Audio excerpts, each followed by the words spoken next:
দুধটা। আমি একটু বাসায় যেতে চাই। কোন বাসায়? আমাদের বাসায়। কেন? এই বছর আমি বিসিএস পরীক্ষা দিয়েছিলাম, রিটেনে ভালো রেজাল্ট আছে। পরশুদিন ভাইবা এক্সামের জন্য ডেকেছে। তুমি পরীক্ষা দিবা? হ্যাঁ, পরীক্ষাটা দিতে যাচ্ছিলাম। রিটেন পরীক্ষাটা তো ভালো হয়েছে, ভাইবাটা ভালো হলে ভালো একটা চাকরি হবে। তুমি চাকরি পাবা মানে? আর তোমার এসব হঠাৎ করে এমন শখ জাগলো কিভাবে? চাকরি করি না করি সেটা তো পরের কথা, আগে পরীক্ষাটা দিয়ে আসি। পরীক্ষা দিলেই তো আর চাকরি হয়ে যায় না। শোনো, ভাইবা দিতে গেলেও না দেখতে শুনতে একটু সুন্দর হওয়া লাগে। আর তুমি তো কালো, স্যাররা তোমাকে দেখলে না এমনি অজ্ঞান হয়ে যাবে।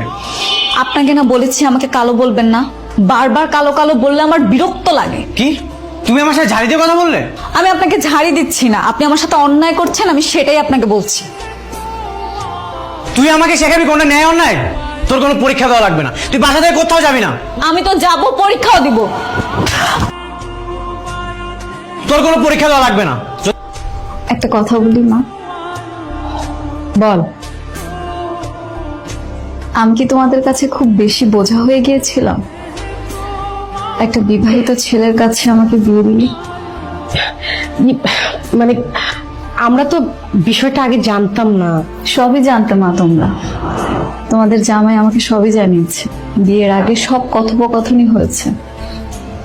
ভেবেছো কালো মেয়ে, কেউ বিয়ে করতে চায় না, অন্তত একটা ছেলে বিয়ে করতে চেয়েছে, মেয়েটাকে বিয়ে দিয়ে মুক্তি পাই, তাই না?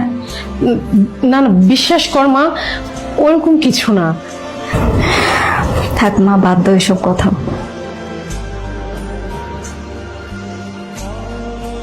আপনার দোকান আমরা চেক করব, যদি কিছু উল্টাপাল্টা পাই তাহলে দোকান তো তালা মারবোই, সাথে লাখ টাকা জরিমানা হবে। জি, চেক করেন। যাও থাক, দরকার নেই।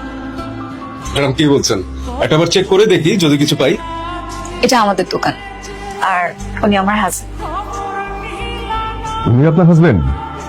ম্যাডাম, আপনি তো ম্যাজিস্ট্রেট। আমরা ভেবেছিলাম যে আপনার হাজবেন্ড হয়তো জজ বা ব্যারিস্টার হবে। কেন? আমি ম্যাজিস্ট্রেট বলে যে আমার হাজবেন্ড জজ ব্যারিস্টার হবে এমন কোনো কথা আছে? ওনার সাথে আমার বিয়ে হয়েছে আর উনিই আমার husband. Sorry madam. It's okay. আমি জানি এই দোকানে অবৈধ কিছু নেই, সো আমার মনে হয় আমাদের মুভ করা উচিত। আপনারা যান, আমি আসছি। ঠিক আছে ম্যাডাম, চলো।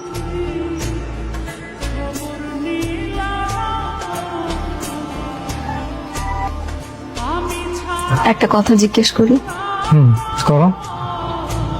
আপনি কি এখন আমার উপর রাগ করে আছেন? আপনি তো বলেছিলেন আপনার বাড়িতে যেতে হলে আপনার পায়ে ধরে মাফ চাইতে হবে। আমি আজকে যদি আপনার পায়ে ধরে মাফ চাই, আপনি কি আমাকে ক্ষমা করে দিবেন? না না না, পা ধরে মাফ চাইলে হবে না।